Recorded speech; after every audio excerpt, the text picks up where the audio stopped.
Welcome to Digital Reboot Talks. In this episode, we will talk about biometric authentication and how this technology can enable identity verification in remote interactions in, for example, healthcare or even in education.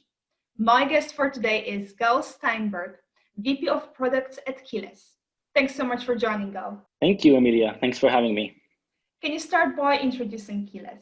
At Keyless, we are a deep tech cybersecurity company. And what we're doing is we're building the world's first privacy-preserving biometric authentication platform, basically eliminating the need for businesses to store and manage biometric data, passwords, and any other sensitive data without compromising on convenience and on privacy.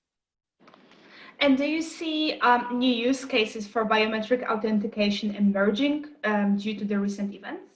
Yep, actually quite a few. We've had some interesting use cases. One of the interesting use cases we can talk about is actually in the education market. And what we did in the education market is that we partnered with Lewis University, which is one of the leading schools in Italy, to basically allow students to sit their summer exams remotely. So the broader story is that Lewis actually needed to authenticate their students while doing remote exams.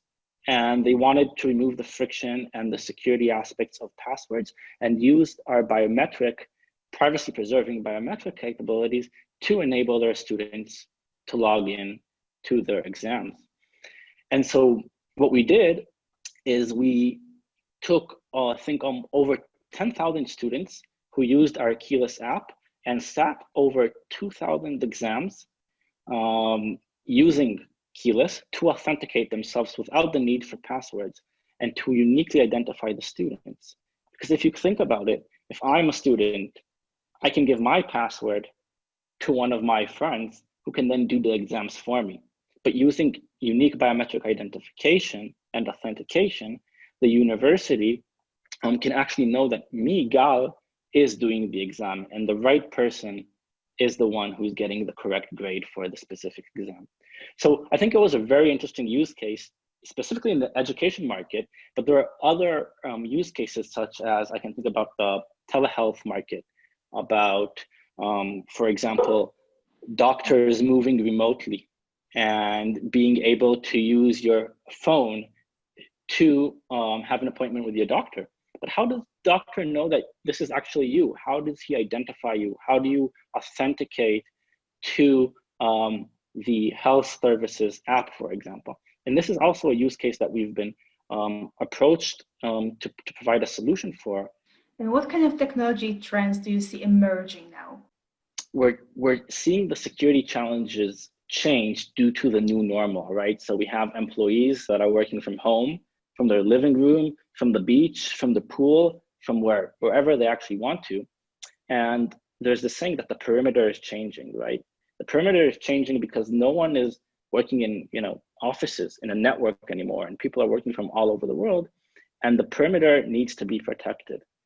And one of the security challenges that we at Keyless talk about a lot is the zero trust methodology and being able to authenticate and provide zero trust for our customers, zero trust capabilities using our passwordless authentication methods, where the perimeter is no longer the organization, the network, but rather it's the end user authenticating to each individual service that he uses. And from the privacy perspective, actually, we do see a growing more awareness and growing concerns for the consumers. So people are more and more aware of what the companies are doing with their data, what is accessible, what is not accessible. And from the company, from the employer side, we see more and more attention and investments being focused on protecting the data. Specifically, it could be credentials, it could be PII, GDPR in Europe, for example. And so on the privacy side, we see both more awareness from the consumer side, but also more investment from the workforce side. And what kind of advice would you give to companies that are now building their recovery plan and want to make sure that they build a future-proof business in terms of security and privacy? Yeah, I think it should be multiple step approach, right? Not everything should be immediate response. So I always like to look at the short term, medium term, and long term. In the short term, what is the immediate response you can take? What are the minimum kind of requirements that as an organization will help me solve my new challenges due to the remote work or to the new normal?